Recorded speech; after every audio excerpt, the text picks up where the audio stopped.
네, 순천향 의대 이은혜라고 합니다. 오늘 제목은 좀 거창하다고 할 수 있는데 우리나라에 있는 많은 제도 중에 일반 국민들의 실생활과 가장 밀접한 것이 건강보험입니다. 근데 이제 이 건강보험은 아젠다 자체가 점점 심각해지고 있어서 이거를 국민들이 좀 아셔야 되겠다는 생각에서 이런 주제로 준비했습니다. 이게 원래 2시간짜리 강의인데요. 슬라이드를 많이 줄였거든요. 슬라이드가 한 30장 정도 되는데 가능한 1시간 이내에 하도록 하겠습니다.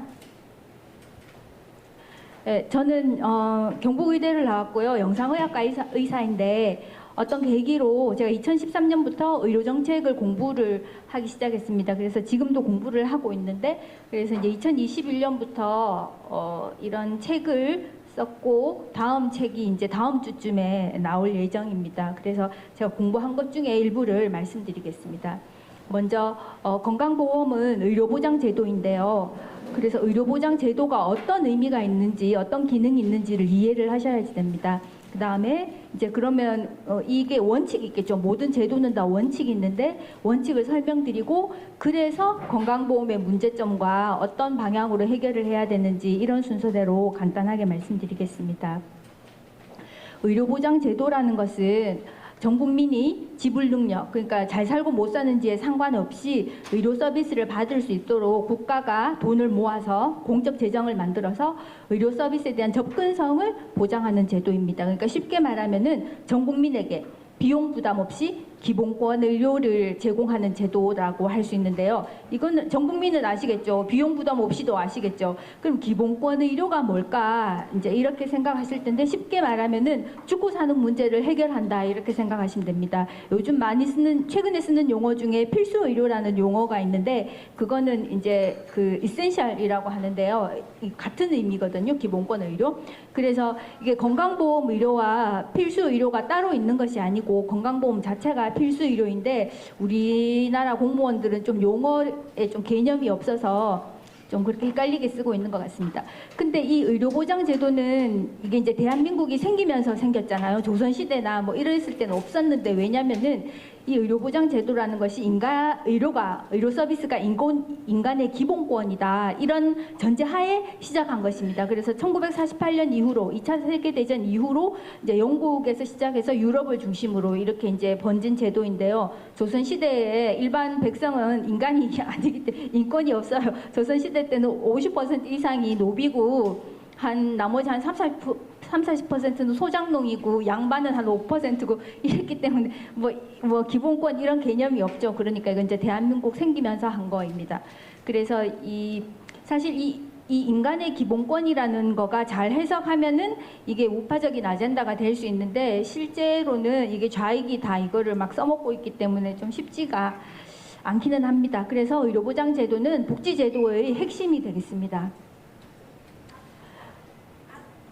그래서 우리나라의 의료보장제도는 이제 국민건강보험제도죠. 사실 우리나라에 이거 외에는 다른 의료제도가 없습니다. 뭐 민영의료라든지 영유의료라든지 이런 게 없고, 유일한 의료제도가 국민건강보험이고 이것이 바로 의료보장제도다, 이런 것입니다. 그러면 이제 이게 의료보장제도가 건강보험이라고 말씀드렸는데, 그럼 이제 공공의료라는 이야기를 많이 들으셨을 거예요. 어떤 관계가 있는지 말씀드리면, 결론은 이겁니다. 의료보장이 건강보험이고 그게 공공의료다, 이런 거인데요.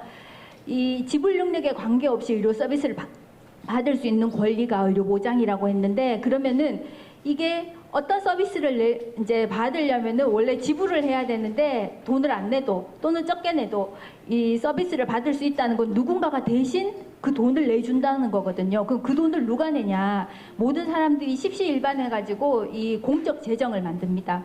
근데 이 공적 재정을 만드는 방법이 크게 2가지가 있는데요. 하나는 이제 무상의료라고 말하는 영국, 여기에서는 세금을 걷어서 합니다. 그래서 세금을 내고 따로 이제 뭐를 안 내기 때문에 이제 무상의료라고 말을 하고요. 또 다른 방식은 사회보험제인데, 이거는 이제 독일에서 시작한 제도이고요. 일본, 한국, 대만 등 이제 동아시아에 있는 3개 자유민주주의 국가들은 이제 사회보험제 방식을 하고 있습니다. 그래서 이 이제 무상의료 방식은 이제 세금을 걷어서 하는 거잖아요. 그러니까 인간 의료 서비스가 인간의 기본권이다라는 이 개념에 굉장히 충실하고 이거를 기반으로 설계가 되어 있습니다. 그 말은 뭐냐면은 의료 서비스를 제공하는 것 자체가 소득 재분배예요. 근데 우리나라가 채택하고 있는 사회보험제는 사실 이게 기본권 이념을 가지고 있기는 하지만 이게 기본적으로는 사회연대입니다.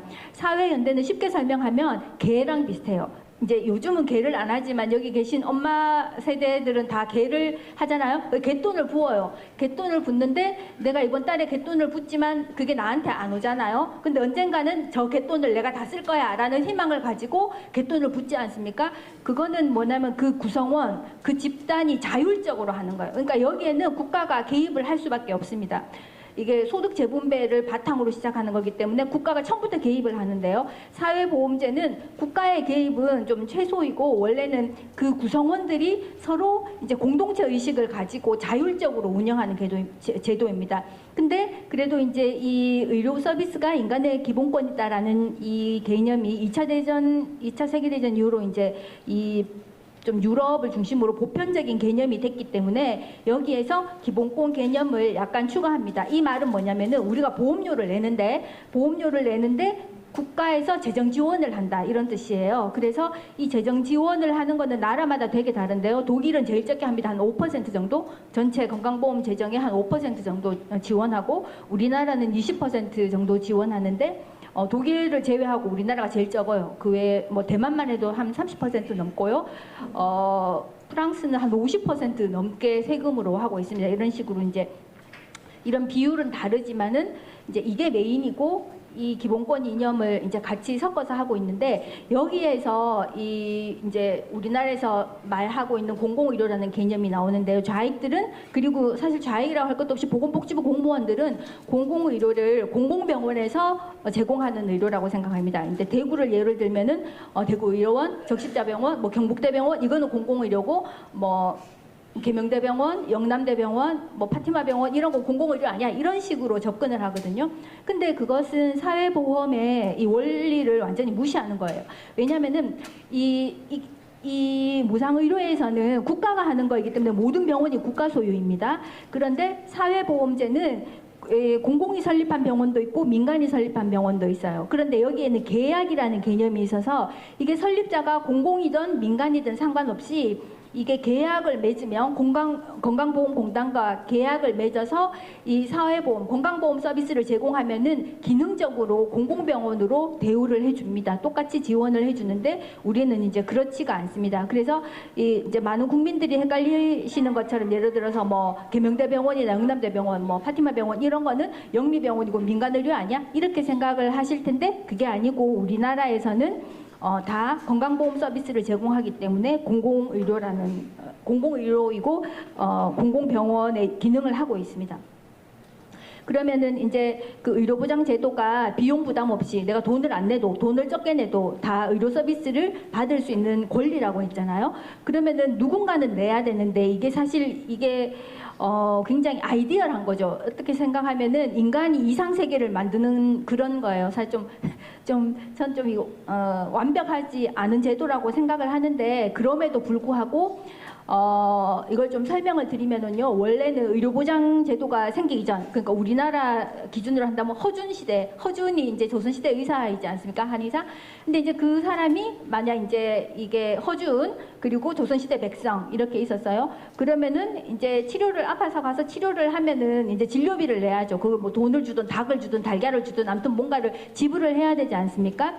그런데 이 의료보장이 도입되기 전에는 이 진료라는 의료 서비스가 배제성과 경합성이 있어요. 배제성은 뭐냐면 돈을 안 내면은 진료를 못 받는 거죠. 뭔가 지불을 해야 되는데 돈을 안 내면은 지불을 이제 낼 게 없으니까. 그러니까 가난한 사람은 이런 체제에서는 그냥 죽는 거죠. 돈이 없으니까. 그리고 경합성이라는 것은 예를 들어서 의사 한 명이 환자 한 명밖에 못 보잖아요. 그러니까는 이제 이 경쟁이 되는 거죠. 의사의 시간 또는 병상 이런 거 제한되어 있으니까. 예를 들면은 병상이 한 개인데 누가 거기 입원하고 있으면 다른 사람은 거기에 입원을 할 수 없지 않습니까? 그러니까 경쟁이 되는 거죠. 그런 걸 경합성이라고 하는데, 이거를 이제 의료보장으로 바꾸고 나면은 어떻게 되느냐, 그걸 의료의 사회화라고 하는데요. 사회화라는 것의 의미는 내가 이용을 하는데 돈을 내가 안 낸다, 이런 거예요. 그걸 사회화라고 하는데, 그래서 원래는 의료 서비스가 사적제였는데요. 상품이었는데, 시장에서 거래하는 상품이었는데, 의료 보장이 되고 나서 이게 사회제로 변합니다. 그래서 사회제는 비배제성, 그러니까 돈을 안 내도 이용할 수 있어요. 그리고 경쟁되지 않게 그냥 이제 차례대로 이제 순서가 되면 다 주는 겁니다. 이제 이런 식으로 성격이 완전히 바뀌게 됩니다. 그럼 우리나라 기준으로 하면 어떻게 되느냐? 그전에는 소비자와 공급자 사이에 진료 서비스와 돈이 왔다 갔다 했는데, 이 의료 보장이 되면서 우리나라는 사회보험제를 하고 있기 때문에 중간에 제3자가 끼어듭니다. 그러니까 이 두 사람이 당사자예요. 의료 서비스를 주고받는 당사자인데, 원래는 이 사람들 사이에 돈이 왔다 갔다 해야 되는데 그게 아니고 돈을 이 사람이 줍니다. 대신 이용자들은 보험료를 냅니다. 그리고 이 보험자가 공급자에게, 의사에게, 요양기관에게 이제 진료 보수를 주는 이런 이 삼각관계로 이제 변하게 되는 것이 의료 보장제도이고, 이게 의료의 사회화입니다. 근데 이거는 의료 사회주의하고는 달라요. 그러니까 의료를 사회화한다는 거는요, 내가 의료 서비스를 받았는데 돈을 내가 안 낸다. 이거는 원래는 소비자와 공급자가 있었는데, 이 소비자는 더 이상 돈을 걱정 안 해도 돼요. 그렇기 때문에 소비자 시장은 없어집니다. 그런데 이 의료보장에서 공급자 시장은 있어요. 왜냐면은 보험자와 공급자 사이에는 돈이 왔다 갔다 해야 됩니다. 이 공급자에게는 그 진료 보수가 중요해요. 왜냐면은 너무 보수가 낮으면은 그걸 계속 생산하지 않겠죠. 내가 그 시장을 떠나든지 아니면 공급량을 줄이게 됩니다. 그래서 이 의료보장 제도에서는 소비자 시장은 없어졌지만, 그러니까 이 시장은 없어졌지만 공급자 시장은 유지가 되는데, 그거를 의사를 위해서 공급자 시장을 유지하는 거가 아니고 양질의 서비스가 계속 제공이 되도록, 그러니까 국민을 위해서 공급자 시장을 보장을 해야 돼요. 그런데 의료사회주의는 이 시장마저 없애는 겁니다. 그러니까 모든 병원, 모든 의사 이런 거를 국가가 완전히 딱 잡고 통제를 하는 거죠. 그러니까 이건 완전 사회주의예요. 근데 우리나라는 자유민주주의 국가잖아요. 그러니까 우리나라는 이거는 아닌 거죠. 이제 여기까지인데, 의료 서비스를 사회화한 것까지인데, 우리나라의 패착은 제가 이제 뒤에 다시 말씀드리겠지만은, 이 소비자 시장이 없어졌는데 소비자 시장이 있다고 생각하고 있어요. 보건복지부 공무원들은. 그리고 공급자 시장은 정말 있어야지 되는 건데 공급자 시장을 무시해요. 그래서 이게 이제 이 돌고 돌아서 부메랑이 지금은 이제 국민들에게 향하고 있습니다. 이거를 조금 이제 설명을 해드리면요, 제가 이 의료보장의 개념이, 인간의 기본권 이런 개념이 사실 좀 되게 유토피아적이고 현실 세계에서 이거를 구현하기가 좀 쉽지 않다고 제가 말씀드렸는데요. 왜냐하면 인간이 이게 이상적인 존재가 아니라, 완벽하고 이상적인 존재가 아니라 불완전한 존재이기 때문에 도덕적 해이가 있습니다. 그래서 이 인간은 원래, 그러니까 소비자 입장이었을 때는 만족 극대화를 추구하고요, 공급자는 이익 극대화를 추구합니다. 이거는 아주 당연한 거예요. 근데 이게 의료 서비스를 사회화하면, 의료보장 제도가 생기면 어떤 일이 벌어지느냐 하면은요, 이게 이제 수요와 공급 곡선인데, 이게 이제 공급자고 이게 수요자의 곡선입니다. 이거는 양이에요. 그리고 이건 가격인데요. 보통 시장에서는 수요와 공급이 만나는 지점에서 서로 거래가 됩니다. 그래서 의료 서비스가 만약 3이다. 그러면은 저 가격이면은 이제 그 환자 입장에서는 저 가격이면은 내가 3을 내고 의료 서비스를 받는 게 나의 이익에 합당하다, 제일 이익이다, 이렇게 생각을 하고, 공급자 입장에서는 그래, 내가 의료 서비스를 제공했는데 3 정도 받으면은 원가를 보전하고 나도 약간의 이익이 있을 거야. 그렇게 해서 서로 합의된 지점에서 가격이 형성되고 수요와 공급이 이루어집니다. 그런데 이게 의료 서비스가 사회화되면은 가격을 통제해요. 시장이 이제 없잖아요. 그렇기 때문에 가격을 정부나 보험자가 통제합니다. 그 어떻게 통제하냐? 당연히 이익을 허용하지 않아요. 그러니까 이제 유럽의 그 사회부장 국가들은 세금을 엄청 냅니다. 그래서 너네가 저축은 못하는데 먹고 살게는 해줄게, 이런 개념이거든요. 그래서 이 의료보장 제도에서는 공급자에게 이윤을 허용하지 않습니다. 너네는 이윤은, 돈은 벌 수 없어. 근데 먹고 살게는 해줄게, 이렇게 하는 거거든요. 대신 교육을 다 국가의 돈으로 시켜줍니다. 근데 이제 여기에서 문제가 생기는 거예요. 그러면 원래 균형 시장에서의 가격이 3이었어요. 이 가격 3에는 원가 더하기 공급자로서는 추가 이익이 있습니다. 근데 이거를 정부나 보험자가 2로 이제 제한을 해요. 그럼 어떻게 되겠습니까? 공급자의 입장에서는 이게 가격이 이게 수가가 떨어져서 내가 이익을 볼 수 없겠구나라고 생각을 하니까는 요만큼 딱 맞게 공급을 줄이게 됩니다. 근데 수요자는 어떻게 생각하느냐면요, 내가 전에는 3 정도의 가격이었을 때는 이제 요만큼 필요했는데 이거를 가격이 떨어졌네라고 생각하는 거예요. 3에서 2로 떨어졌잖아요. 가격이 떨어졌네라고 생각하고 그럼 내가 이걸 더 쓸 거야 이렇게 생각을 하는 거예요. 그래서 공급자는 공급을 줄였는데 이게 수요는 더 늘어나서 이만큼 50만큼의 공급이 부족해지고 수요는 늘어나고 이런 갭이 생기게 됩니다. 근데 의료보장 국가가 그래도 국민들에게 의료 서비스를 제공하는데 그거를 저질의 의료 서비스를 줄 수는 없잖아요. 이게 어느 정도 이상의 퀄리티가 있는 서비스를 줘야 그게 국가가 체면이 서잖아요. 그죠? 그래서 이게 질을 떨어뜨리지 않는데 어떻게 할 거냐? 방법이 몇 가지가 있는데 이 가수요를 일단 차단을 해야 됩니다. 왜냐하면 이건 원래는 없던 거거든요. 원래는 없던 건데 가격이 떨어져서 그럼 나도 저걸 구매할 거야. 약간 이런 식이 됐기 때문에 가수요를 억제를 해야 되고요. 그리고 이 공급자의 이게 효율을 향상시켜서 야 너네가 이 일을 받고 75를 만들었는데 좀만 더 하면 안 될까? 이 일을 받고 한 80 정도 만들면 안 되냐? 한 90 정도 만들면 안 되냐? 이런 식으로 좀 인커리지를 시켜서 이게 그 공급량을 조금 올릴 수 있도록 그렇게 이제 양쪽의 방법을 취해야지 됩니다. 근데 이제 현실에서는 그렇지가 않죠. 그래서 유럽의 복지국가들은 이제 수요를 억제하는 거는 되게 잘하고 있어요. 수요를 억제하는 건 되게 잘하고 있는데 이게 퀄리티를 희생하지 않으려고 하기 때문에 그 사람들은 이제 공급이 감소하고 그래서 이게 진료 대기가 증가하죠. 예를 들어서 뭐 전문의 한 명 만나려면 몇 달 있어야 되고 수술 받으려면 또 몇 달 기다려야 되고 뭐 이제 이런 식이 되는 거죠. 근데 우리나라는 이제 수요에 대해서는 전혀 컨트롤을 하지 않고요. 그리고 막 열심히 미친 듯이 일해가지고 의사들이 이때까지는 공급량이 부족하지 않았어요.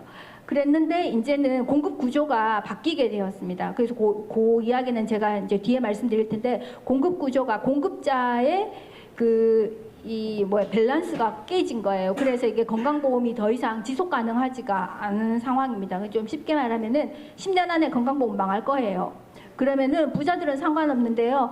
서민들이나 취약계층은 정말 오도 가도 못하게 됩니다. 벌써 지금 그런 일이 약간 나타나고 있는데 그래서 이거 좀 막아야 되겠다고 생각을 합니다. 그러면 이제 지금부터는 의료보장의 원칙에 대해서 말씀드릴 텐데요. 우리가 의료보장 제도를 하고 있는데 원칙을 알아야지 되겠죠. 그래야 이게 사실 원칙 이거는 누가 자기 맘대로 막 만든 게 아니고 많은 학자들이 이게 이제 그 학문적인 거를 모아가지고 이런 원칙가에 했을 때 그나마 이 의료보장 제도가 원래의 목적, 그러니까 돈이 없어도 치료를 못 받아서 죽는 사람이 발생하지 않게 원래의 목적을 잘 달성할 수 있겠다라고 생각해서 만든 여러 가지 원칙들이 있는데 그 중에 가장 중요한 거가 보편적 적용의 원칙, 포괄적 제공의 원칙, 최소 수준의 원칙, 공정성과 효율성의 원칙 이렇게 크게 4가지 원칙이 있습니다. 그런데 이 4개 중에 우리나라는 이거는 잘하고 있어요. 보편적 적용의 원칙은 이거는 잘하고 있어서 전에 미국의 오바마 대통령이 와가지고 엄청 부러워하고 갔다는 게 그게 이거예요. 근데 그 나머지는 다 망하고 다 못하고 있거든요. 그래서 이거를 간단하게 또 설명을 드리겠습니다. 보편적 적용의 원칙은 전 국민을 커버해라라는 거예요.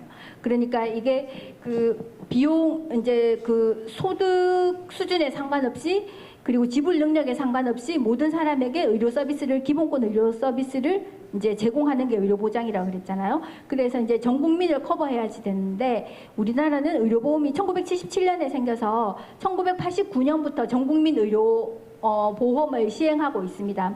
근데 이런 나라가 이게 여러분들은 어떻게 생각하실는지 모르겠는데 이거는 거의 한강의 기적에 준하는 기적이에요. 왜냐면은 1977년에 보험을 만든 것 자체가 기적입니다. 그 정치인들이 말할 때 민주주의 국가가 이제 성립을 하려면 GDP가 최소한 5,000달러가 되어야 된다고 그러잖아요. 그러니까 최소한의 먹고 살 만한 거가 보장이 되어야 사람들이 매표를 안 한다는 거죠. 그런데 이게 보험을 하는 나라들은 거의 이제 그 정도는 되어야 되는데 77년에 우리나라 GDP가 $1,000였어요. 한 달에 $1,000도 아니고 1년에 $1,000였어요. 사실 그런 상황에서는 보험을 한다는 것은 불가능합니다. 근데 아무튼 억지로 보험을 되게 만들었어요. 그리고 막 밀어붙여가지고 1989년에 전국민 의료보장을 했는데 이게 사회보험제 국가 중에 1990년 이전에 전국민 의료보장을 달성한 나라는 일본이 최초고 우리가 2등입니다.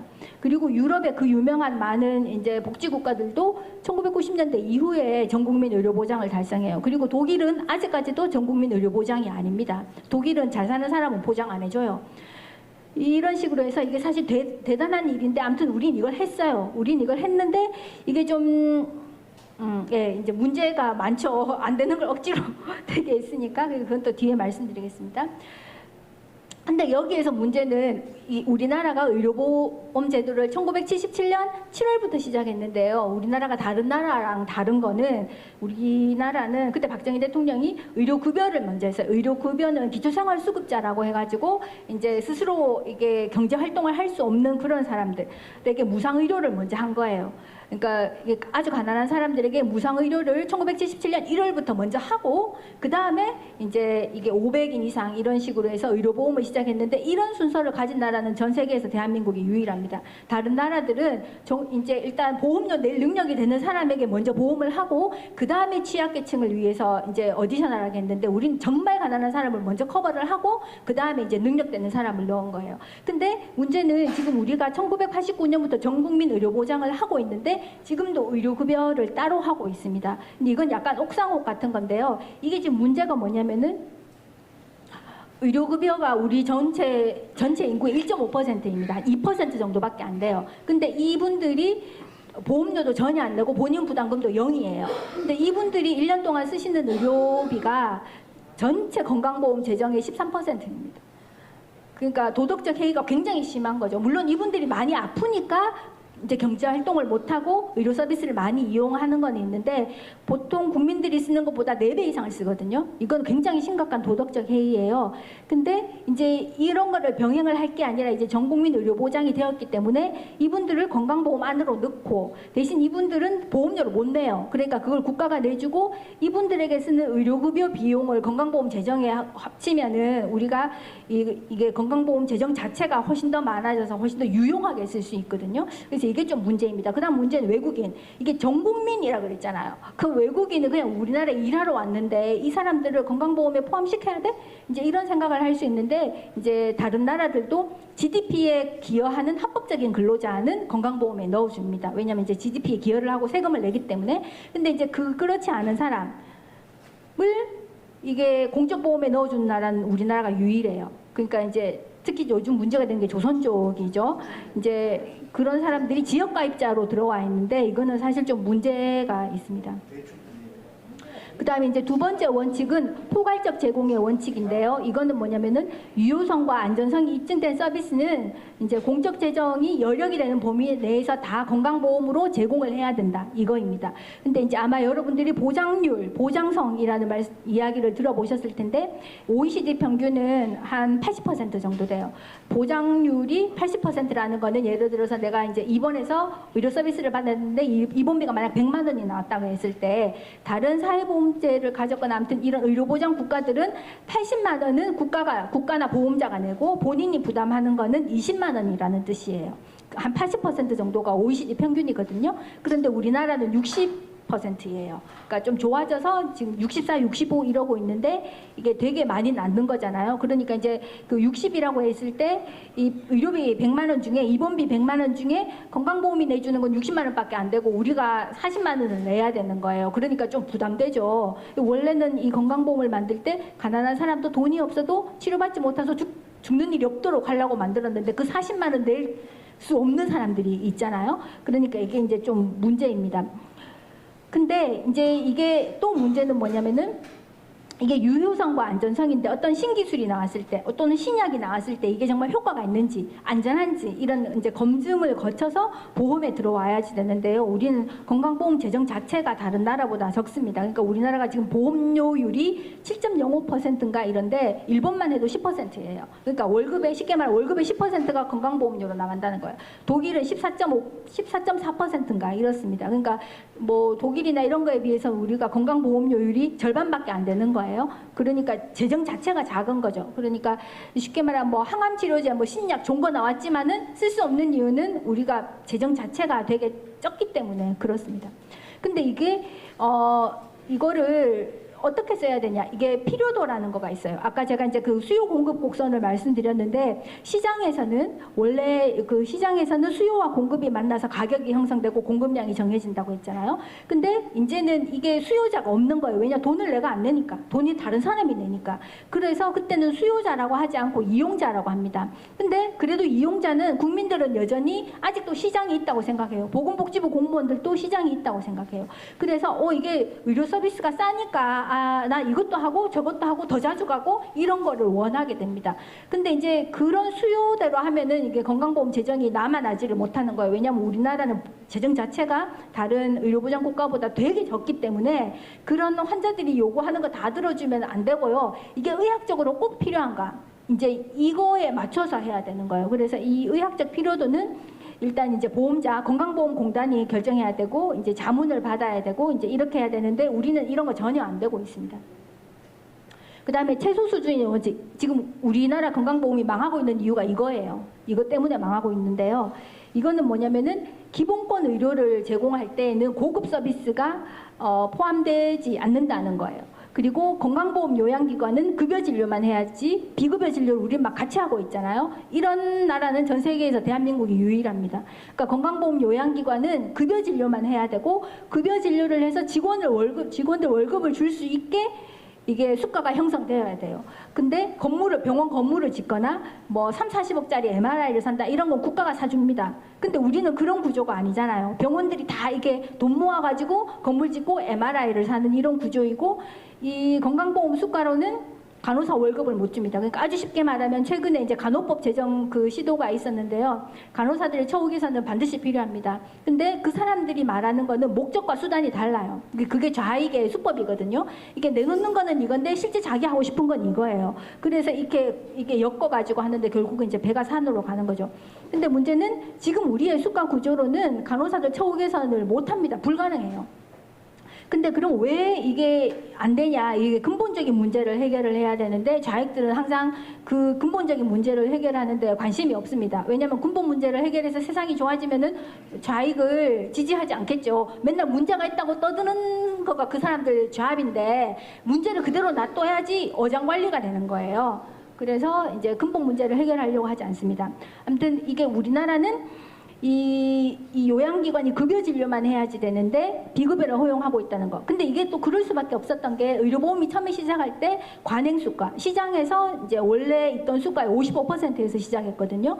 그러면 의료기관은 이걸 어떻게 해요? 55%밖에 안 되는데, 그 이윤도 없지만은 원가에 미치지 못하는 거예요. 그러니까 비급여를 하도록 허용을 해줬는데, 이게 그 김대중 정권이 들어서기 전까지는 굉장히 타이트하게 억제를 했습니다. 예를 들어서 비급여 진료를 하나 하려면은 보건복지부 장관의 허가를 받았어야 됐어요. 그러면 우리나라 병원장 중에 보건복지부 장관이랑 맞짱 떠가지고 우리 이런 거 할래? 라고 할 수 있는 병원은 그때 2개밖에 없었어요. 서울대병원이랑 세브란스 병원. 그래서 서울대병원이랑 세브란스 병원만 특진이 있었습니다. 그때는. 그 외에는 아무것도 없었어요. 그러니까는 비급여를 하도록 허용은 했지만은 이제 그렇게 보편화되지는 않았던 거죠. 그래서 이제 그 최근에 뭐 특진비 없어지고 뭐 이런 거는 좋기는 좋은데요. 이 문제는 뭐냐면은 이 고급 서비스가 포함이 되지 않기 때문에 이걸 원하는 사람은 돈을 다 내게 만들어야 된다는 거예요. 다른 의료보장 국가들은 이렇게 하고 있거든요. 예를 들면 이런 거예요. 내가 맹장염으로 이제 아파서 수술을 하려고 입원을 했어요. 근데 4인실에 입원할 때랑 1인실에 입원할 때랑 낫는 기간이 다릅니까? 그렇지 않잖아요. 그죠? 내가 입원했는데 실크 이불을 덮고 자는 거랑 면 이불을 덮고 자는 거랑 내가 언제 퇴원할지가 달라지지 않잖아요. 그런 것처럼 이게 그 최소 수준의 원칙이라는 거는 병실은 깨끗하면 되는 거예요. 그리고 이불이 깨끗하면 되지 그게 실크일 필요는 없는 거예요. 그리고 1인실이나 2인실, 3인실은 없어요. 이게 의료보장 국가에서는 다인실이고, 그리고 이제 1인실은 그냥 1인실에 입원하는 사람은 모든 의료비를 다 자기가 내게 해요. 아니면 영리병원으로 보내요. 근데 이제 우리는 영리병원도 없고 뭐 자부담 병상 이런 것도 없기 때문에 다 막 섞여가지고 있는데, 그러면 뭐냐, 예를 들어서 어떤 사람이 1인실에 입원을 한다고 생각을 해봅시다. 그러면은 이게 기본 입원병실이 이제 건강보험 수가예요. 근데 1인실이 한 30만 원 한다고 했을 때 그 차액만 내잖아요. 그러면 어떻게 되냐? 이게 지불 능력이 있는 사람이 고급 서비스를 이용하는 거를 할인시켜 주는 거예요. 그거는 아니죠. 왜냐하면 이 건강보험은 가난한 사람이 치료 못 받아서 죽는 일이 없도록 만든 제도예요. 그러니까 그 잘 사는 사람을 20만 원을 할인을 해줄 게 아니라 이 못 사는 사람의 의료비 부담을 없애주는 게 이게 건강보험의 원래 취지거든요. 근데 우리나라는 이거를 이제 거꾸로 하고 있기 때문에 문제입니다. 그리고 이 비급여를 이제 하고 있기 때문에 이게 점점 많아져서, 왜냐하면 의료기술은 계속 발전하고 있거든요. 그러니까 비급여가 점점 많아지는 거예요. 그래서 이것 때문에 의료비가 증가하고 있습니다. 그 다음에 또 이제 문제가 되는 것은 이제 공정성과 효율성의 원칙인데요. 이게 원래는 아까 이제 사회보험이 개 드는 거랑 비슷했잖아요. 개원은 다 개돈을 내야 돼요, 매달. 그죠? 다 개돈을 내야 돼요. 그거는 이제 이 건강보험으로 말하면은 건강을 매개로 사회를 연대하는 거예요. 예를 들어서 지금 앞에 세 분이 앉아 계신데 저 포함해서 이렇게 4명이 이제 갯돈을 매달 내요. 근데 이번 달에 내가 아파. 그러면은 이게 4사람이 낸 돈을 내가 홀라당 다 쓰는 거예요. 근데 이제 다음 달에는 이제 저분이 아파요. 그러면은 또 우리가 낸 돈을 저분이 이제 다 쓰는 거예요. 이제 이런 식으로 모두 다가 기여를 해야 돼요. 모두 다가 기여를 해야 되는데, 그럼 이렇게 4사람이 있는데 저 여자분은 한 번도 안 아팠어. 이번 한 번도 안 했어. 그럼 약간 나 좀 서운했대? 이런 생각이 들잖아요. 그렇지만은 의료비 부담이라는 어떤 위험이 언제 생길지 모르니까 보험을 드는 거예요. 그래서 보험이에요. 그래서 이제 이게 모든 사람이 다 참여해야 되고, 이게 참여한다는 것 자체가 건강한 사람은 기부를 많이 하는 거죠. 그렇지만 건강을 한 사람도 아플 수가 있기 때문에 갑자기 의료비를 많이 내야 될 수가 있기 때문에 그거를 보험으로 그 리스크를 이제 해지한다. 그러니까 그 리스크를 좀 이렇게 희석해 준다. 이런 것이 이제 건강보험의 의도입니다. 그래서 모든 사람이 내야 돼요. 근데 우리나라에서 건강보험료 안 내는 사람이 이제 한 절반 정도 됩니다. 물론 뭐 18세 미만 이런 애들은 능력이 없으니까 못 내잖아요. 너무 가난한 사람, 이런 사람도 못 내잖아요. 그래서 외국은 18세 미만 너무 가난한 사람이 건강보험료를 일정 금액을 책정해서 국가가 대신 내줍니다. 근데 우리는 그냥 0으로 만들어 놨어요. 그러니까 그 부담을 건강보험료 내는 다른 사람들이 다 짊어져야 되는 거예요. 그러니까 이건 공정하지 않는 거죠. 그리고 또 문제는 뭐냐면은, 이거는 좀 잘하고 있어요. 형평적 배분이라고 하는 거는 어떤 이슈가 있을 때, 어떤 병이 있을 때 동일한 패키지를 줘야 된다는 거예요. 예를 들면은 내가 이제 길 가다가 넘어져가지고 째졌어요. 팔이 한 10cm 째졌어요. 근데 이제 병원에 갔는데 너는 건강보험료를 10,000원 냈네? 그럼 너는 5바늘 맞고 매. 아니면은 또 다른 사람이 갔는데 당신은 건강보험료를 100만 원이나 내시는군요. 그럼 15바늘로 뭐 아니면 실크로 꼬매드리겠습니다. 이거는 안 된다는 거예요. 10cm가 째졌으면은 그냥 10바늘로 꼬매야 되고 똑같은 실을 써야 되고 이제 그런 거예요. 그게 동일한 패키지라는 뜻이거든요. 그러니까 네가 건강보험료를 내든 안 내든, 많이 내든 적게 내든 상관없이 어떤 병이 있으면은 여기에는 똑같은 서비스를 준다. 이게 이제 의료보장의 의미입니다. 그리고 또 이게 이제 재난적 의료비를 해결을 해줘야 되는데요. 재난적 의료비는 내가 이제 월급, 세금 떼고 그중에 먹고 살만한 거 이제 떼고 가계 소득의 40% 이상을 의료비로 지출해야 되는 그런 거를 재난적 의료비라고 하는데, OECD 평균이 제가 지금 갑자기 숫자가 안 나는데 OECD 평균이 있다면 우리나라는 재난적 의료비로 고생하는 가구가 4배 더 많습니다. 그러니까 이제 힘든 사람들이 많다는 거예요. 그러니까 이거를 해결을 해줘야 되는데, 그 문재인 케어, 소위 말하는 문재인 케어가 잘못한 게 뭐였냐면은 보장성을 강화하고 비급여를 없애고 이거는 좋았는데, 그것보다는 이게 전반적으로 이제 문재인 케어의 목표가 의료보장, 건강보험 보장성 60%를 70%로 만든다는 거였거든요. 5년 안에. 근데 그거를 60을 70으로 만들려면 돈이 굉장히 많이 들어요. 그리고 이거를 좀 가수요를 억제를 하고 해야지 이제 이게 적은 돈으로 갈 수 있는데, 너무너무 많은 돈을 썼지만 18조 원 이상 이제 너무 많은 돈을 썼지만은 건강보험 보장성은 진짜 새 눈물만큼밖에 안 올라갔거든요. 근데 이 재난적 의료비에 쓴 돈은 0.5%밖에 안 돼요.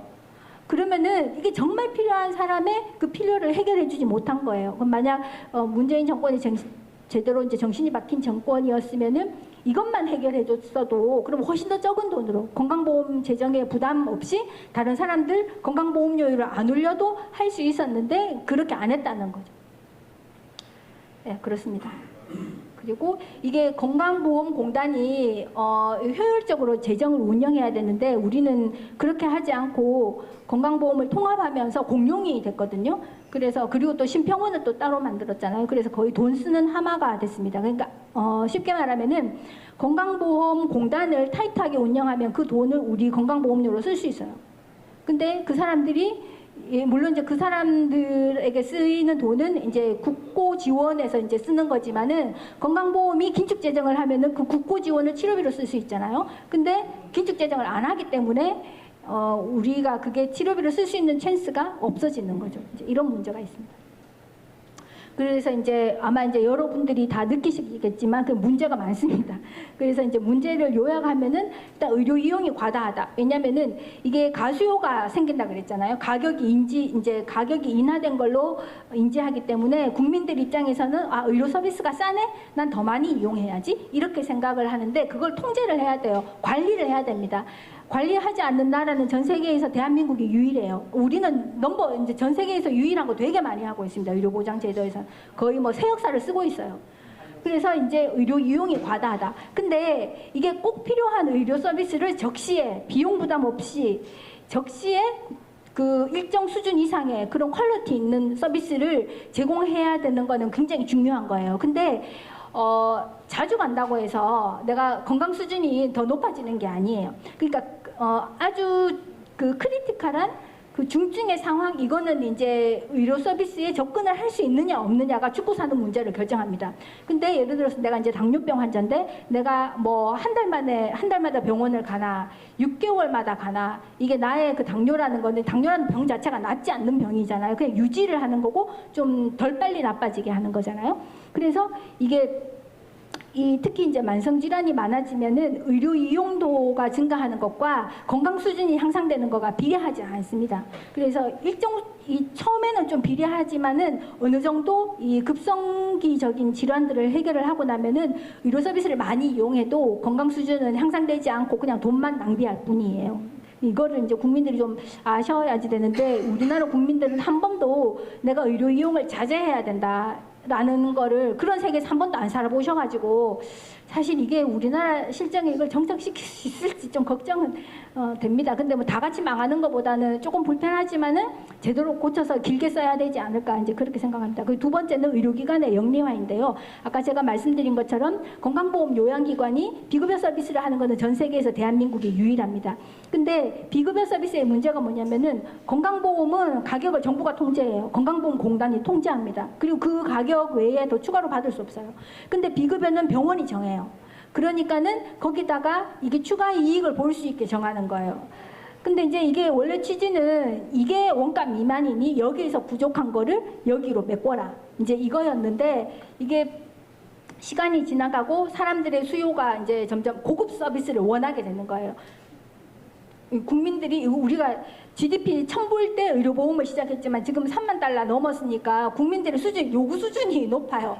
근데 이제 그걸 다 건강보험으로 커버할 수가 없는데, 그걸 제한을 해야 되는데, 아니면 영리병원으로 보내야 되는데, 아니면 돈 다 내세요, 이렇게 해야지 되는데, 우린 그거를 안 했기 때문에 비급여를 이제 계속 막 만들어내는 거죠. 그래서 그 지난 문재인 정부 때 비급여의 급여화를 열심히 했지만은 이게 오락실 두더지 게임 같은 거예요. 오락실 두더지를 이거 탕 때리면 여기서 뿔럭 튀어나오잖아요. 그런 것처럼 비급여를 아무리 억제해도 의료기술은 계속 발전하고 있기 때문에 그거를 일일이 쫓아다니면서 두드러지를 잡을 수가 없어요. 공무원들보다 의료기술이 훨씬 더 빨리 이제 향상되고 새로운 게 나옵니다. 그래서 이 비급여를 허용을 한 거가 이제 영리화를 이제 촉발시키고, 그게 이제 의료비가 폭증되는 걸로 나오는데, 이거는 처음부터 잘못한 거예요. 우리가 의료보험제도 처음에 생길 때부터 잘못했고 1989년에 전국민 의료보장 할 때부터도 잘못했어요. 근데 이 주범은 저는 김대중 대통령이라고 생각하고요. 그 당시에 의료정책을 만들었던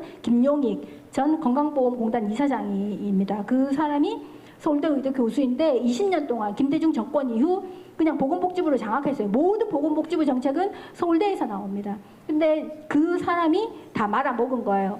그래서 전 그러니까 혹시 여러분들 중에 리영희라고 아시는지 모르겠는데, 그분이 한양대 교수인가 이런데 좌익들의 어떤 정신적 지주 뭐 이런 거예요. 근데 저는 그분이 그 김용익 전 건강보험공단 이사장이 의료계 리형이라고 생각하거든요. 그리고 다 그 사단들이 지금 보건복지부를 꽉 잡고 있어요. 예를 들어서 정은경 질병관리청장도 그 제자고요. 지금 서울대 스피커인 김윤 교수도 그 제자고, 아무튼 다 그 그룹입니다. 그리고 또 이제 문제는 이게 보험료 부과 체계가 이제 이게 공평하지 않다라는 건데, 이제 설명을 해드리겠습니다. 의료 이용이 얼마나 과다하냐, 아마 여러분들이 이제 짐작을 하실 수도 있는데요. 우리나라는 전 세계에서 의료 이용도가 가장 높은 나라입니다. 그걸 설명해 드릴게요. 국민 한 명이 1년 동안 외래 진료, 그러니까 이제 의사를 만나는 횟수를 보면은요, 우리가 OECD 평균의 2.5배가 넘는데, 요 빨간색, 이게 OECD 평균입니다. OECD 평균. 그리고 이게 우리나라예요. 그러니까 넘버원이죠. 넘버원인데, 여러분들이 상상하시는 복지국가의 전형적인 데가 스웨덴이잖아요. 스웨덴은 여기가 있어요. 그러니까 의료 이용을 많이 한다고 해서 복지국가가 아닌 거예요. 근데 또 문제는, 여기 지금 이제 흰 동그라미가 있고 오렌지색 동그라미가 있는데요. 흰 동그라미는 2009년이고 오렌지색 동그라미는 2019년입니다. 그러니까 10년 동안 비교를 했을 때 이제 이게 OECD 평균인데, 다른 나라들은 보면은 오렌지색이 위에 있습니까? 흰색이 위에 있습니까? 대체로, 예. 그래서 대체로 의료 이용을 이제 줄이고 있어요. 대체로 줄이고 있는데, 우리는 이게 그전엔 데이터가 없지만은 이제 우리는 의료 이용이 더 많이 늘고 있다는 게 문제입니다. 근데 이제 이게 도시와 농촌 간에 격차가 있지만은, 우리나라 국민들이 이렇게 의료 서비스를 많이 이용하는 이유는 도시와 농촌 간의 의사 밀도가 차이가 OECD 국가 중에 2등으로 적어요. 그러니까 제일 적은 나라가 일본이고요. 그 다음이 우리예요. 그리고 OECD 평균은 거의 한 2명 차이 나는데 우린 0.5명밖에 차이 안 나거든요. 그리고 이제 이 스웨덴도 되게 이제 차이가 있는데, 우리는 이 도시와 농촌 간에, 그러니까 의사 수는 적지만 도시와 농촌 간의 차이는 별로 없다. 이제 그런 게 또 특징입니다.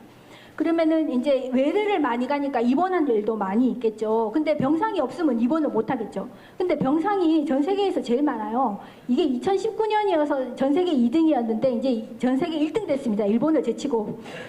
그래서 이제 OECD 평균이 인구 1000명당 4개 정도, 4.4개 정도의 병상이 있었는데 우리는 12개가 넘어요. 그리고 스웨덴은 2개 정도밖에 안 됩니다. 그 코로나 시대에 여러분들이 혹시 아시는지 모르겠지만은 스웨덴은 입원을 안 시켰어요. 코로나 환자를 정말 중증 아닌 사람은, 정말 중증이 아니면 입원 안 시키고 다 집에 있게 했는데, 왜 그랬냐? 이제 병상이 별로 없으니까 코로나 말고도 다른 중증 질환자가 많이 있잖아요. 그러니까 코로나 환자를 입원시키면은 뭐 심장마비, 뭐 뇌졸중 이런 사람 그냥 길거리에 나앉아야 되는 거예요. 그렇기 때문에 코로나 환자를 정말 중증만 입원시켰는데, 우리는 이제 병상이 남아 도니까 막 다 입원시켰죠.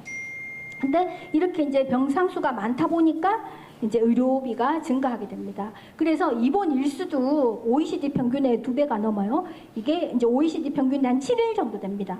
근데 우리는 이제 전 세계 1등이에요. 18일이 넘죠. 그리고 스웨덴은 한 5.6일 정도밖에 안 됩니다. 그러니까 이 복지국가들이 병상 수도 적고 의사도 자주 안 만나고 입원도 오래 안 해요. 그래도 복지국가예요. 근데 또 이 그래프에서 이게 하얀 동그라미가 2009년, 오렌지색 동그라미가 2019년인데 다 하얀 동그라미가 위에 있고 오렌지색이 밑에 있잖아요. 그러니까 모든 나라들이 이게 입원 일수를 제한하고 있어요. 입원 일수를 줄이고 있어요. 왜냐하면 건강보험 이게 재정이 감당하지를 못하니까. 근데 우리나라만 무슨 연어처럼 위로 올라가고 있다는 거예요. 전 세계에서 또 유일합니다. 대한민국이. 그런데 의사도 자주 만나고 병상 수도 많고 의료비도 입원도 되게 이제 많이 하는데, 그러면 의료비가 OECD 평균보다 훨씬 많아야 되잖아요. 근데 OECD 평균이 여긴데 우리 여기 있어요. 그럼 좀 이상하지 않습니까?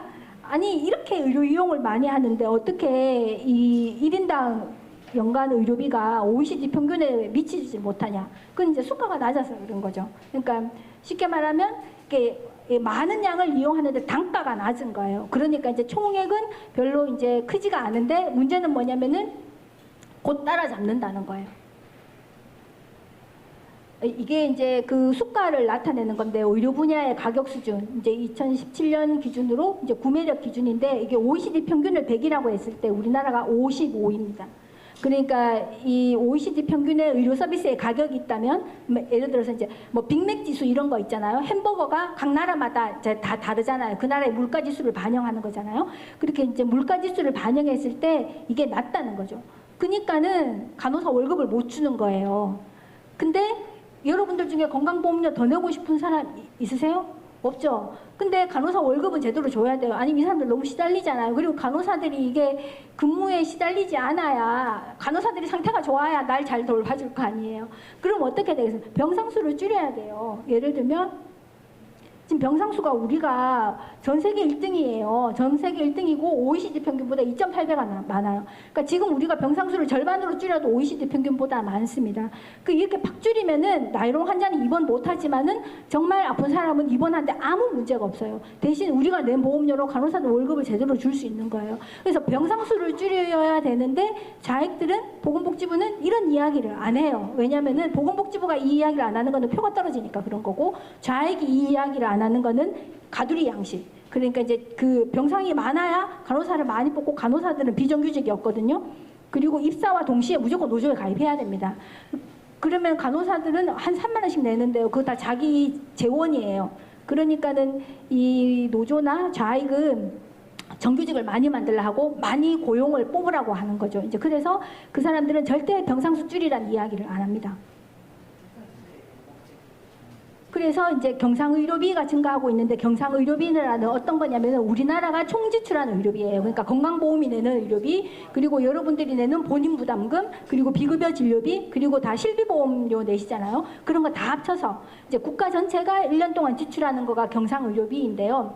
이게 이제 이 파란색이 경상의료비의 이제 의료비 액수이고, 이게 GDP 대비 분율입니다. 그러면 예를 들어서 우리가 뭐 돈을 엄청 많이 벌면 의료비를 좀 많이 써도 그 전체 GDP 대비 의료비 분율은 적겠죠. 근데 우리가 뭐 수출을 웬만큼 하고 GDP가 증가하고 있지만 그거보다 의료비 증가가 훨씬 더 많기 때문에 분율이 계속 증가하고 있습니다. 근데 여기에 이제 이게 포인트가 있어요. 딱 이렇게 올라가는 포인트가 있잖아요. 이게 뭐냐면 이때 의료보험이 도입됐어요. 1977년에. 그러니까는 비용 부담이 없어지니까 사람들이 이제 다 이용을 많이 했죠.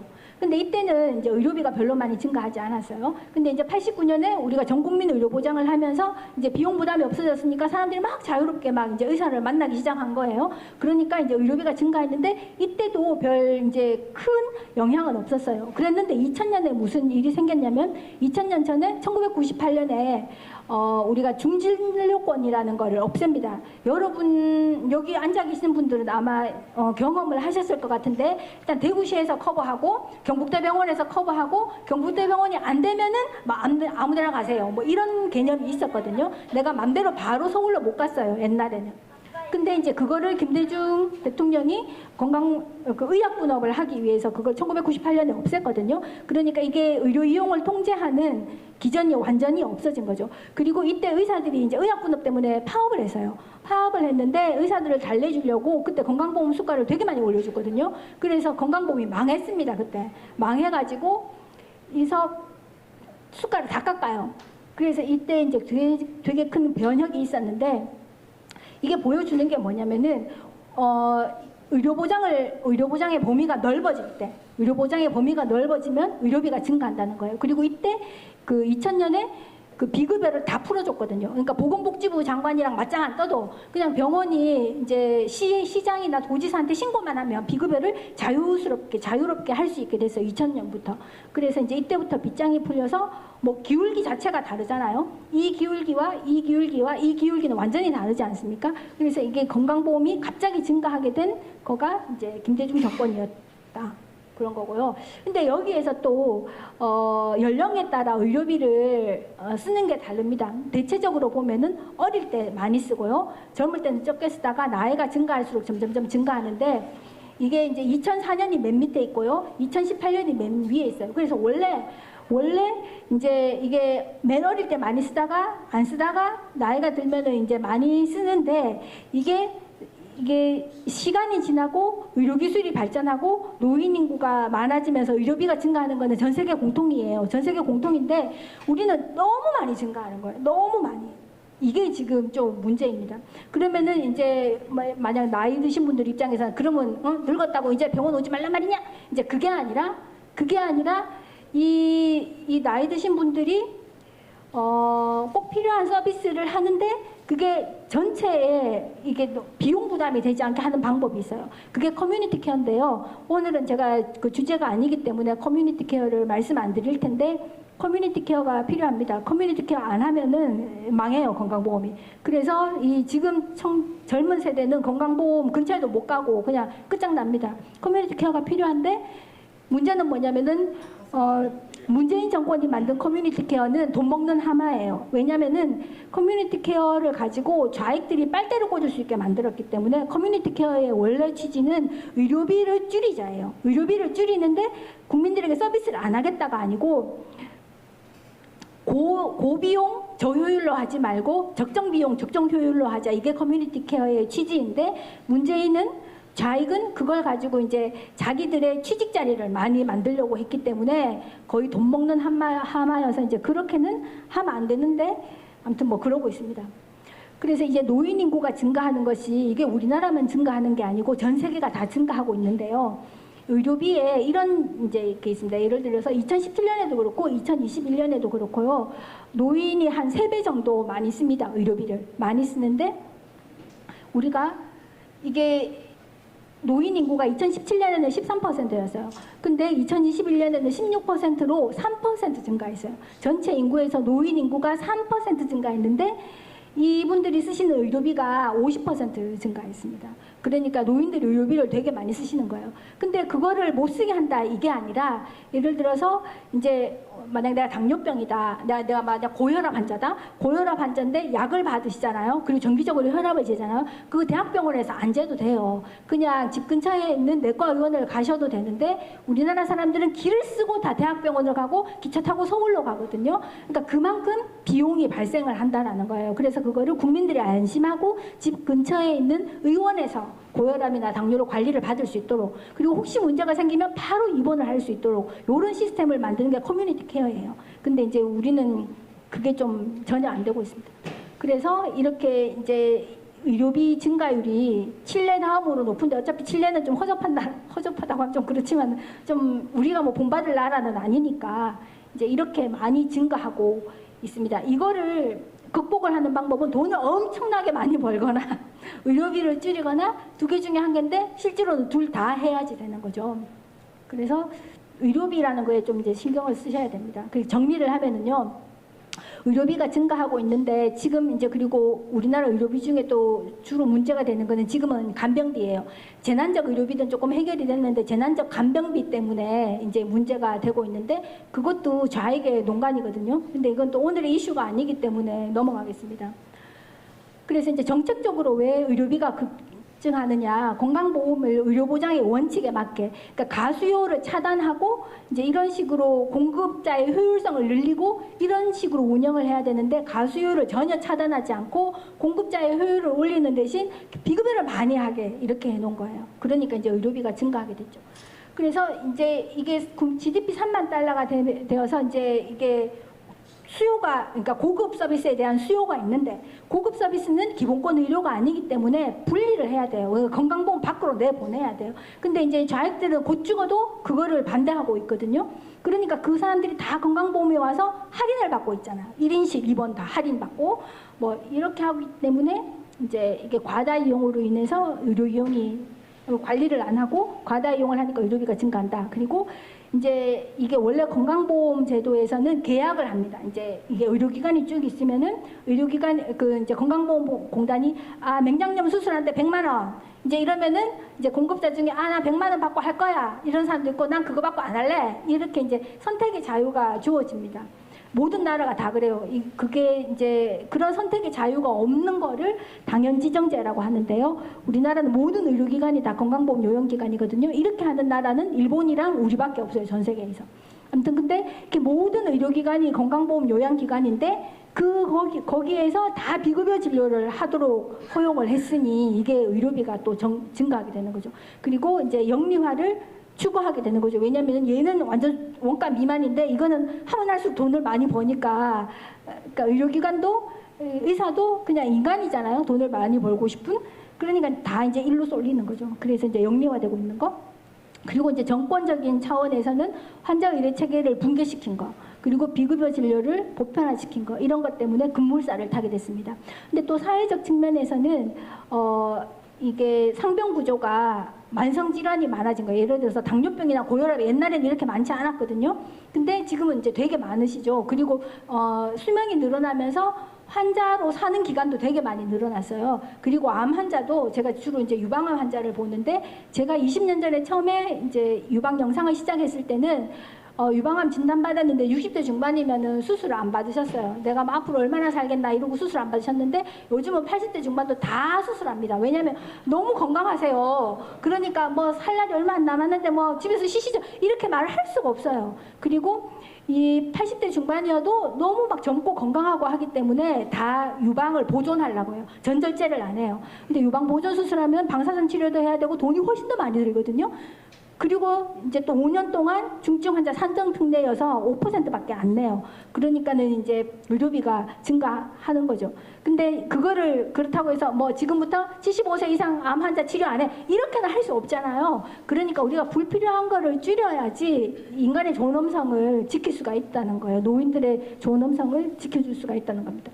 그리고 인구 고령화, 기대수명 증가, 이거는 전 세계적인 추세예요. 근데 이게 다르게 생각하면은요, 저는 이게 우리의 어떤 희망이 된다고 생각합니다. 왜냐하면 스웨덴이나 유럽에 있는 많은 의료보장 국가들은 뭐 환자 의료 체계도 있고 뭐 엄청 의료 이용 억제하고 뭐 이렇게 하지만은 거기도 의료비가 되게 많이 증가하잖아요. 이거 보세요. 스웨덴이 그렇게 1년에 의사 2번밖에 안 만나고 입원도 일주일도 안 하고, 그런데도 의료비 증가가 우리 다음이에요.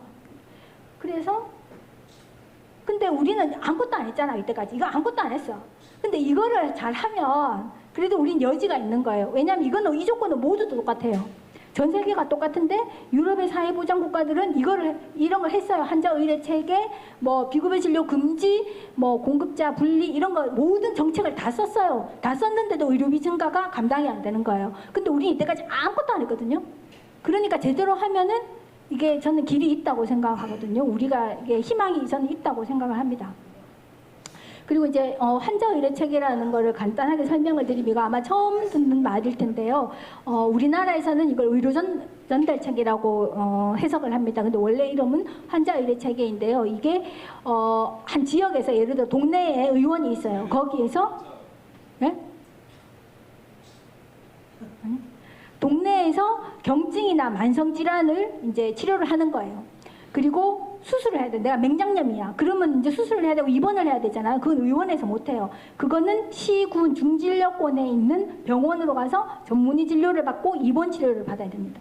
근데 내가 이제 맹장 뭐 이런 수준이 아니고 나 암이야, 중증 질환이야, 이러면은 대학병원, 뭐 도나 광역시 단위의 대학병원에 가서 포괄적인 치료, 그러니까 풀 서비스를 받는 거죠. 모든 치료할 수 있는 모든 거를 다 해줘야 되는 거예요. 의학적으로 안전성이 이제 확인되고 유효성이 있다고 하면은 건강보험 제정이 되는 한 아끼지 않고, 그러면 이제 여기서 줄여야 되는데, 우리나라의 문제는 지금 내가 당뇨병이고 고혈압인데 기차 타고 서울 아산병원으로 간다는 게 문제예요.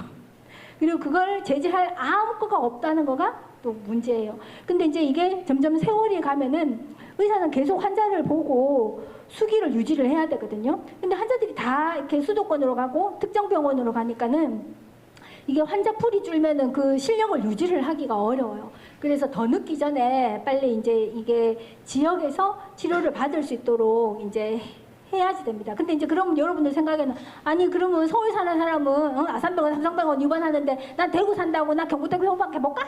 이런 생각이 드실 수 있잖아요.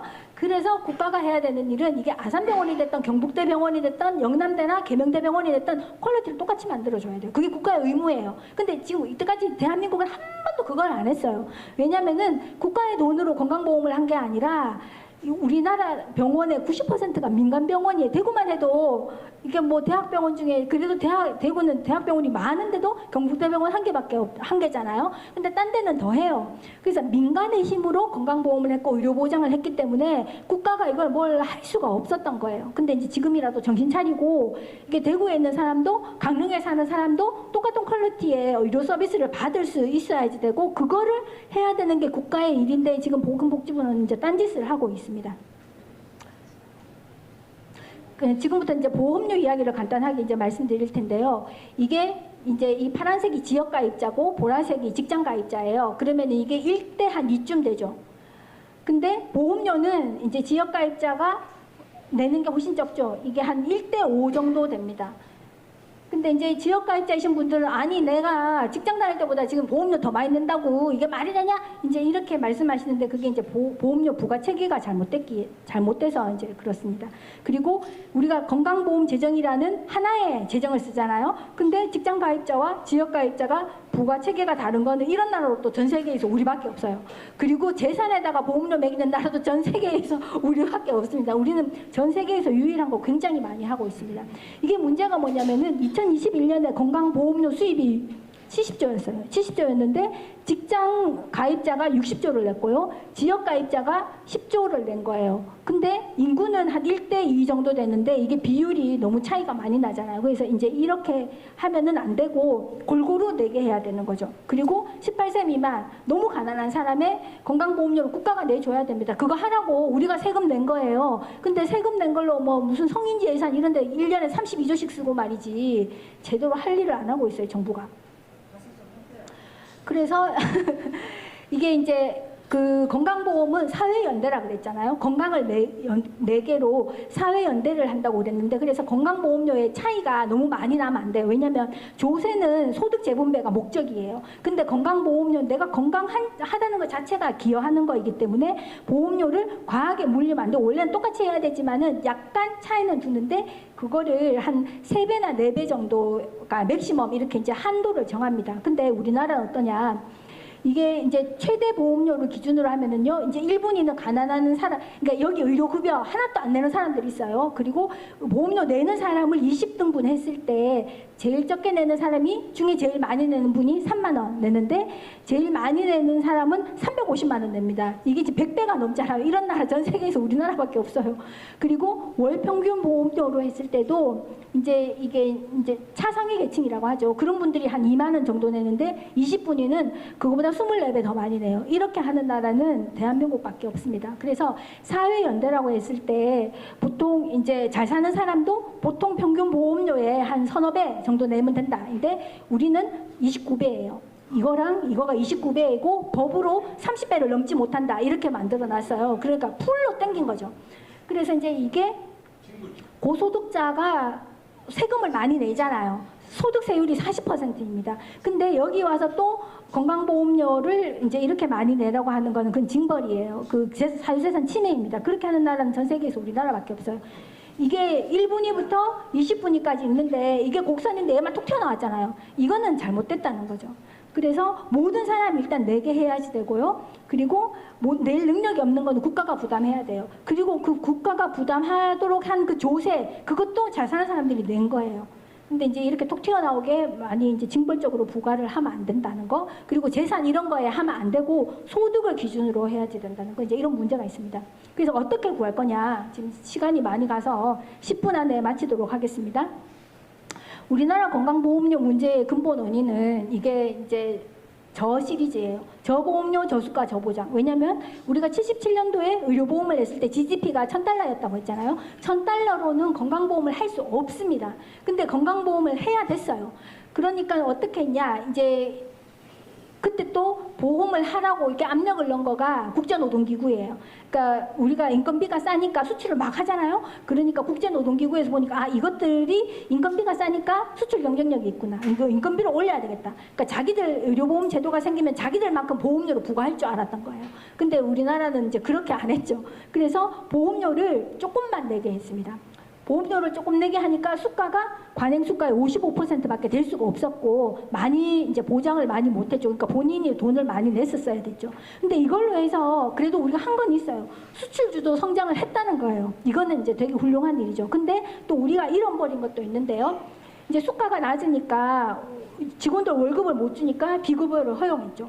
그리고 의료 이용을 관리하지 않아서 그냥 내가 원하면은 맘대로 의사를 만날 수 있게 이제 이렇게 의료 이용 과다를 했고, 이제 그 박리담회처럼 의사들이 되게 많이 일을 했지만 하다 안 되니까는 의료질이 좀 떨어지는데, 이게 어떻게 떨어지느냐면은 환자 안전에 우리가 신경을 못 써요. 그리고 원내 감염에 신경을 못 씁니다. 이게 어떤 이런 거예요. 내가 폐렴에 걸려서요.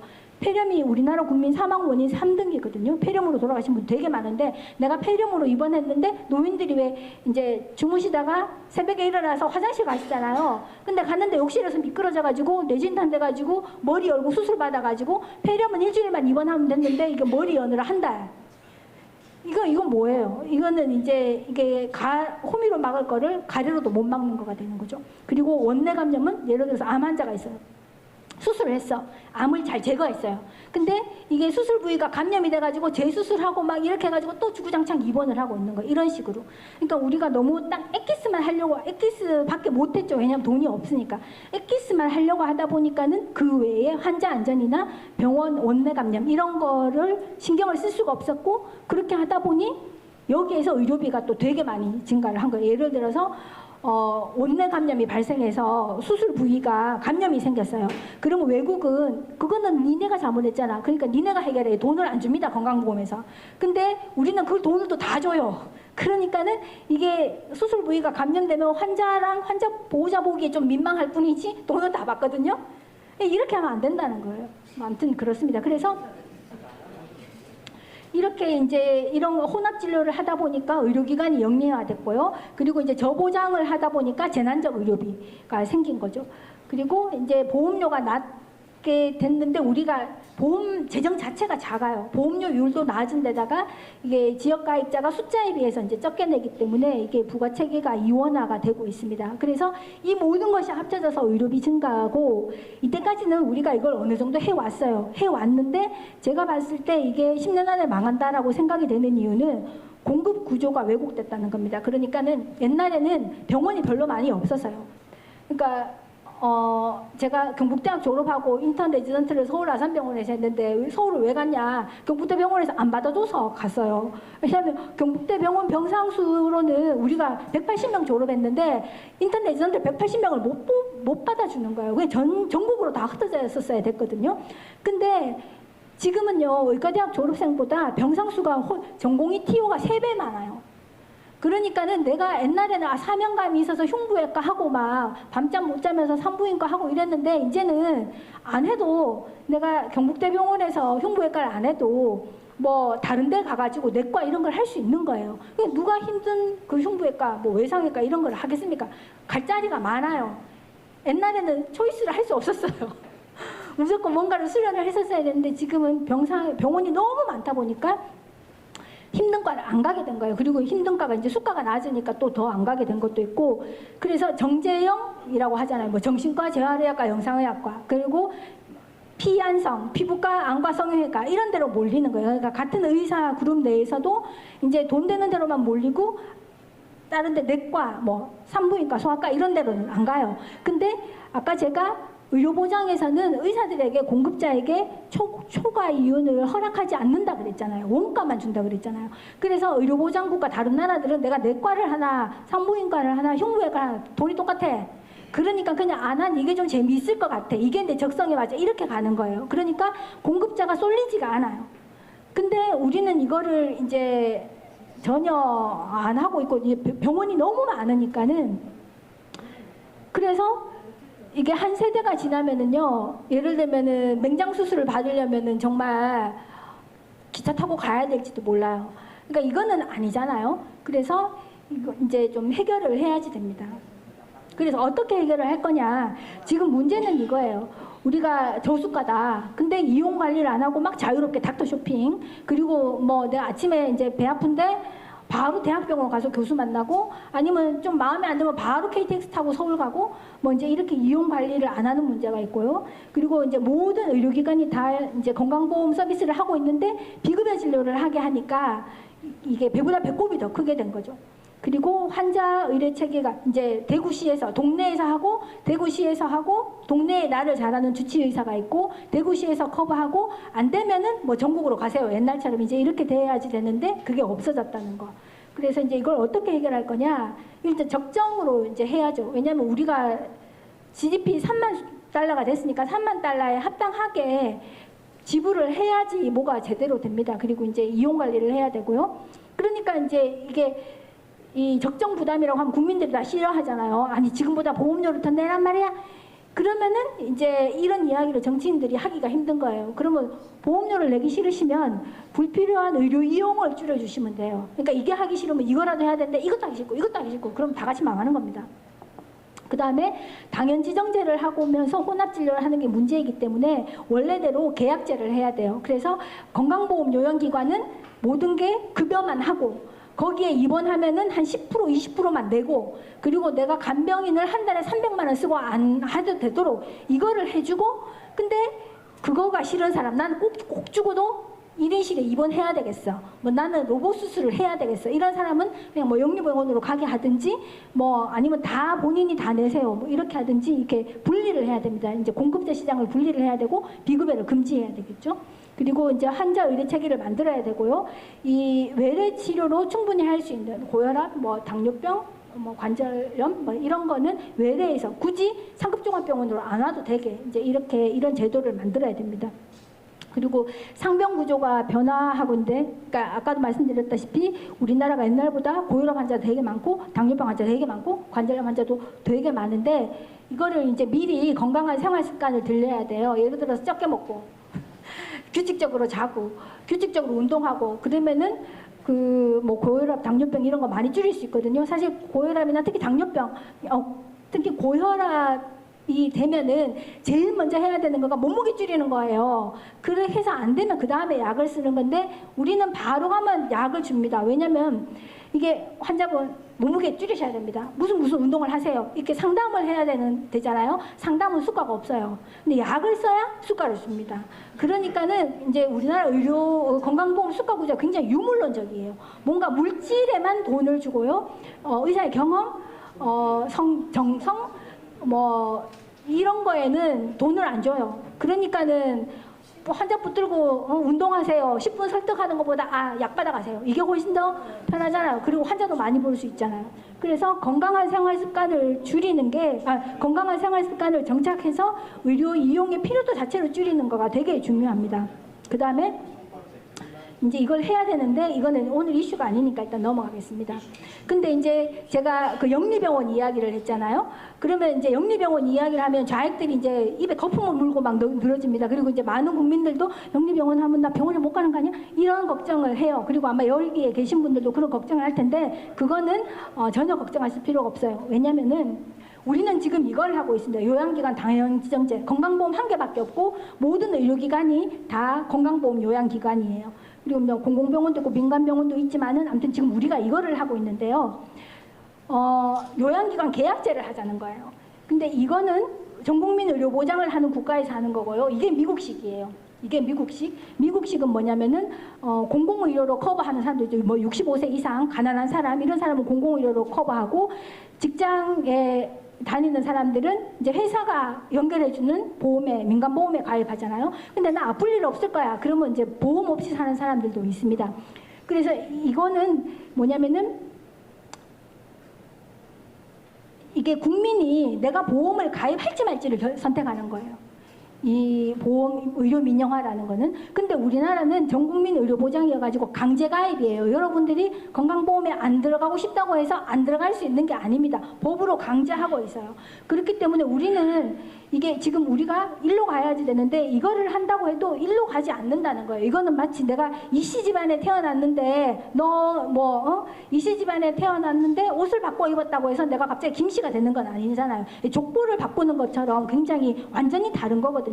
그래서 이 요양기관 계약제를 해서 이 안에 공공의 영역에 들어온 사람에게는 보장성을 강화해줘야 돼요. 적시에 적절한 의료 서비스를 비용 부담 없이 하게 해줘야 되고 근데 좀 기다리기 싫은 사람이나 고급 서비스를 원하는 사람은 여기 가서 돈 펑펑 써라. 근데 우리나라는 전국민 의료보장이기 때문에 영리병원을 갈 사람, 예를 들면 삼성의 이재용 이런 사람도 건강보험료를 내고 가야 돼요. 무슨 말인지 알겠죠? 그러면은 고소득자들은 건강보험료를 내는데 건강보험이 아니고 딴 데 가서 놀아요. 그러면 그 사람들이 낸 보험료로 취약계층의 의료비 부담을 줄여줄 수 있겠죠. 그래서 사실 이게 나쁜 제도가 아닙니다. 그리고 의료보장 제도를 하는 나라 중에 이렇게 요양기관 계약제를 안 하는 나라는 일본이랑 우리밖에 없어요. 우리가 일본에서 배워와가지고 좀 일본을 많이 따라하고 있는데 아무튼 그렇습니다. 그래서 이렇게 가야지 되고요. 이 요양기관 계약제를 한다고 해서 이게 좌익의 논리처럼 의료 민영화가 되지는 않는다는 거. 그리고 이 공공 서비스, 건강보험 서비스를 제공하는 병원, 민간병원이 됐던 공공병원이 됐던 이 병원의 퀄리티를 유지하는 게 국가의 책무라는 거. 그래서 이제 너무 걱정은 안 하셔도 됩니다. 이거 외에는 방법이 없어요. 그래서 요양기관 계약제를 한다고 해서 의료 민영화가 되는 것이 아니라는 것을 아셔야 됩니다. 이제 이게 거의 마지막인데요. 우리가 저부담, 저수가, 저보장 이런 문제가 있으니까 적정 시리즈로 가야 된다. 그리고 요양기관 당연지증제를 하고 있는데 계약제로 전환하고 의사 질관리를 해야 된다. 계약을 할 때요. 지금 이 요양기관 당연지정제를 하면은 실력 없는 의사를 먹여 살리는 거예요. 근데 요양기관 계약제를 하면은 건강보험공단이 실력 없는 의사랑 계약을 안 하거든요. 다른 나라는 그렇게 합니다. 비윤리적인 의사랑 계약 안 해요. 실력 없는 의사랑 계약 안 해요. 그러면은 이제 그런 사람들은 공부를 다 하든지 택시 운전하시는 분을 제가 비하하는 건 아니고 다른 직업을 찾아야 되겠죠. 본인을 위해서 그리고 국민들을 위해서.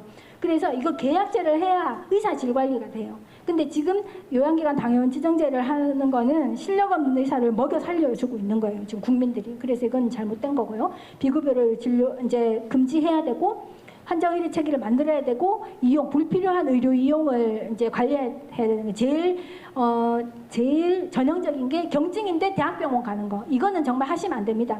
여러분들은 예를 들어서 경증인데 내가 뭐 고혈압인데 뭐 내가 대학병원 가서 대학 교수한테 진료를 받고 싶은데 뭐 이건 뭐가 문제야? 근데 문제예요. 왜냐면은 고혈압 환자는 꼭 대학병원 안 가도 1차 의료기관에서 진료를 받을 수 있잖아요. 근데 꼭 대학병원에 가야 사는 사람들이 있어요. 중증질환. 그 사람들은 대학병원 안 가면 죽어요. 그러니까는 경증질환자가 대학병원을 가서 그 의사의 시간을 뺏는 거는요. 중증질환자를 죽이는 겁니다. 그 사람들이 살 수 있는 권리를 빼앗는 거예요. 근데 여러분이 실제 중증질환자가 될 수도 있어요. 그러면은 여러분이 정말 절박하게 됐는데 다른 경증질환자들이 대학 교수의 시간을 뺏느라 여러분들이 죽는 거예요. 병상이 없어서. 병상이 없어서 죽진 않죠. 우리나라는. 의사가 이 중증 환자에게 집중을 못하는 거예요. 그렇기 때문에 이거는 여러분을 위해서 자제를 해주셔야 됩니다.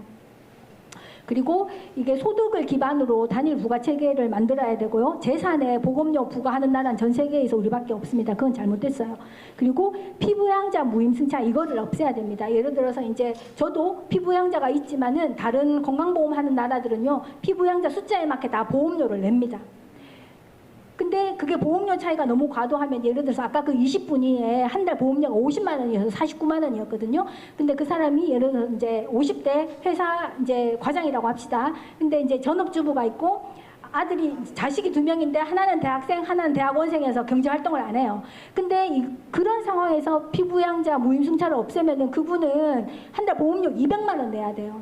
근데 누구는 한 달 보험료 2만 원 내는데 누구는 한 달 보험료를 200만 원 낸다? 이거는 말이 안 되죠. 그래서 이거 개입을 줄여야 돼요. 개입을 줄여야지 식구수대로 보험료를 다 내세요가 되는 거예요. 그래서 이제 이게 마지막 슬라이드인데요. 어떻게 건강보험을 구할 거냐 이제 다 죽어가고 있는데 이거를 이해를 하셔야 됩니다. 원래는 의료 서비스가 시장에서 주고받던 건데 지금 국가가 통제를 하고 있어요. 그래서 가수요가 생겼고 공급은 감소합니다. 이거를 해결하는 거는 가수요를 차단해야 되고 공급자의 효율을 높여야 돼요. 이렇게 해야지 되고 우리가 이때까지 이거는 이제 보건경제에서 굉장히 유명한 공식인데요. 의료비 총액은 가격 곱하기 이용량입니다. 근데 우리가 이때까지는 가격만 통제했어요. 가격만 통제하면서 옆에 비급여를 허용했더니 이거는 통제가 되는데 비급여가 계속 늘어나서 의료비가 통제가 안 되는 거예요. 근데 이제는 얘를 적정하게 주고 이용량을 좀 관리를 하면 병상수 줄이고 불필요한 의료 이용을 줄이면은 여러분들이 건강보험료를 많이 안 내도 할 수 있다는 거예요. 여러분들이 많이 절제를 하고 자제를 하실수록 여러분들이 정말 필요하게 됐을 때 비용 부담 없이 기다리지 않고 적정한 서비스를 받을 수 있게 됩니다. 그리고 제가 이제 마지막으로 드리고 싶은 말씀은 처칠이 이제 그 2차 대전 때 영국 수상이었다고 그랬잖아요. 그 처칠이 수상이 되어서 의회에 이제 수상 그 허락 연설을 할 때 그렇게 말했대요. 이게 내가 여러분들에게 요구할 수 있는 거는 피땀 눈물뿐이다.